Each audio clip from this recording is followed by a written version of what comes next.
Why early English learning needs a rethink in India's classrooms. Expert breaks it down as India strives to enhance its educational framework and prepare for a more interconnected future. The focus on early language education has become increasingly vital. Strengthening English proficiency in young learners can play a crucial role in preparing students for global success. However, to achieve this vision, India must adopt innovative, inclusive teaching methods that cater to diverse learning needs and foster fluency from an early age. Providing young learners with the right tools and strategies for language development is key.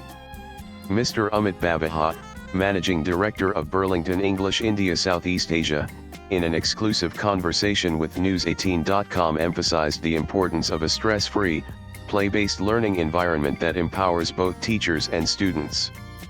He discussed the need for effective teacher training and innovative strategies that can help young students build English fluency, empowering them to excel in a globalized world.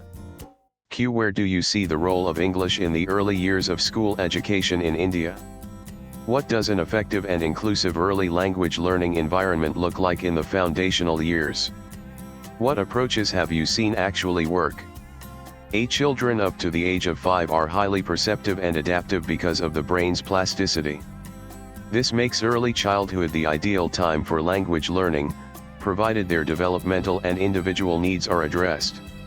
English education at this stage should not cause stress. It should empower children and foster a love for learning. An inclusive early language environment must support all types of learners: auditory, visual, kinesthetic, and those who learn through reading and writing. Play-based learning, developmentally appropriate activities, and interdisciplinary methods are critical. It's also important that the content reflects diversity and inclusion, helping children relate to what they're learning while appreciating different cultures and experiences. Another important factor is teacher awareness. Many educators are not fully trained in early childhood development stages. Structured training and simple, classroom-friendly tools can make a big difference in helping teachers support foundational English fluency. Q. What are some common challenges teachers face when helping young learners gain fluency and confidence in English, especially in non-English speaking regions? In India, English is often a second or even third language. In many rural or non-English speaking areas, teachers are working with students who haven't yet built foundational literacy in English. According to the ASER 2024 report, only 27 of grade 3 students in rural government schools can read a grade 2 level English text. This highlights the urgent need for focused language support. Writing is another major hurdle. Young learners often struggle with handwriting clarity, spacing, and motor control.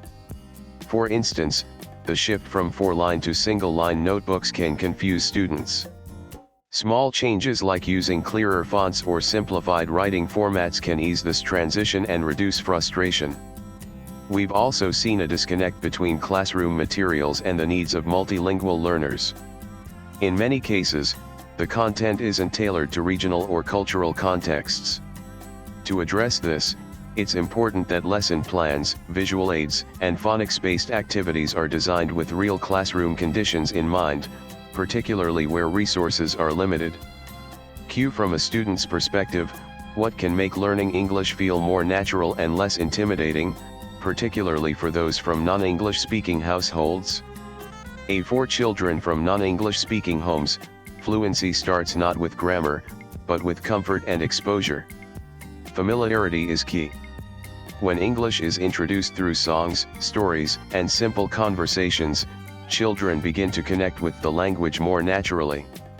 One highly effective strategy is involving families in the learning journey. When parents have access to basic resources such as rhymes, stories, or home activities, they're able to engage with their child's English learning meaningfully.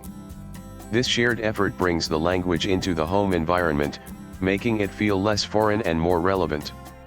Songs and storytelling also help with emotional regulation and engagement.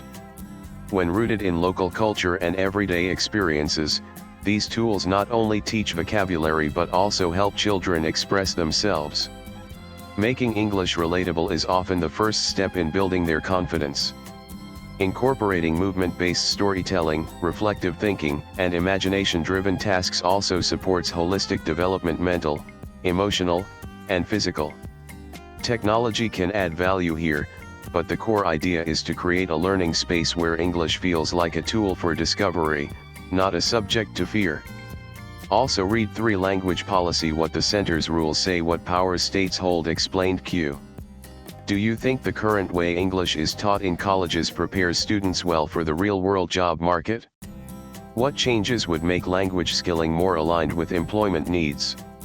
Unfortunately, many college students don't get enough real-world practice in English. While grammar and comprehension are taught, students often don't learn how to use English in interviews, workplace conversations, presentations, or writing professional emails.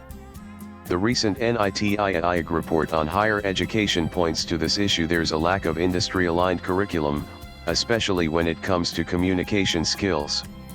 This affects how students collaborate in teams, present themselves to recruiters, and manage routine professional interactions. When students practice sector-specific language, whether it's IT, customer service, healthcare, or retail, they start seeing English as a tool they can use, not just a subject they study. Colleges need to offer more practical training in professional communication, like mock interviews, writing tasks, and role plays to prepare students for real-world expectations. Ultimately, English should be treated as a life skill and a workplace necessity, not just an academic requirement. With that shift, students can step into their careers with far more confidence and capability. Swipe left for next video, latest blogs.